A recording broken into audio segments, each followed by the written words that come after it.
एक लड़का पैदल किसी रास्ते से जा रहा था।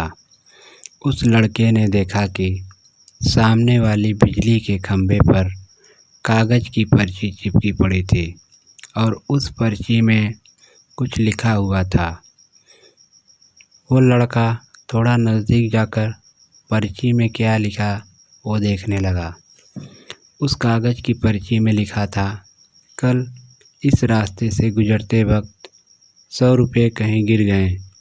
मैंने ढूंढने की बहुत कोशिश की लेकिन वो मुझे नहीं मिला।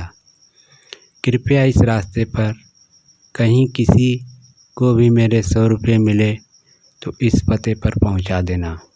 पर्ची में उसका पता भी लिखा हुआ था। लड़के को यह पर्ची पढ़कर उस पते पर जाने का मन करने लगा। वह लड़का उस पते पर जाने के लिए आगे बढ़ने लगा। उस पते पर जाकर लड़के ने देखा कि वहाँ एक झोपड़ी है। लड़के ने बाहर से आवाज़ लगाई तो उस झोपड़ी में से एक वृद्ध औरत लाठी के सहारे बाहर आने लगी। लड़के को पता चल गया कि वृद्ध औरत सिर्फ अकेली झोपड़ी में रहती है। वो लड़के ने उस वृद्ध औरत से कहा, माँ जी, आपके 100 रुपये जो गिर गए थे वो मुझे मिले हैं। ये रहे आपके 100 रुपये। उस लड़के की बात सुनकर वो वृद्ध औरत रोने लगी और कहती है कि बेटा, अब तक करीब 15 से 20 लोग मुझे 100 रुपये देकर जा चुके हैं। बेटा, मुझे ठीक से दिखाई भी नहीं देता और मुझे पढ़ना लिखना भी नहीं आता।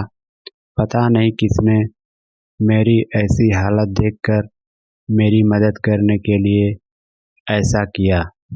लड़के ने 100 रुपये रखने के लिए कहा पर वो वृद्ध औरत नहीं मानी।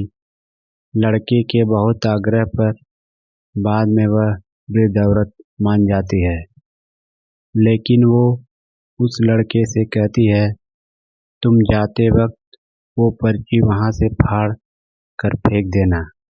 पता नहीं किसने मुझ पर तरस खाकर ऐसा किया। लड़के ने कहा, माँ जी, इस बात की फिक्र मत करना। जाते वक्त वो पर्ची वहाँ से फाड़ कर फेंक दूंगा। अब वो लड़का उस वृद्ध औरत के घर से निकल जाता है।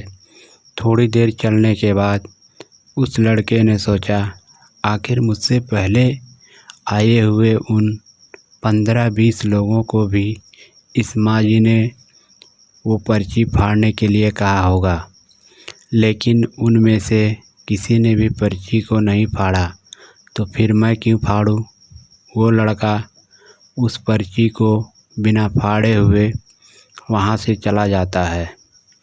उस लड़के के मन में उस व्यक्ति के लिए बहुत आदर और सम्मान था जिसने ये तरीका ढूंढा था और ज़रूरतमंद वृद्ध औरत की मदद की। धन्यवाद।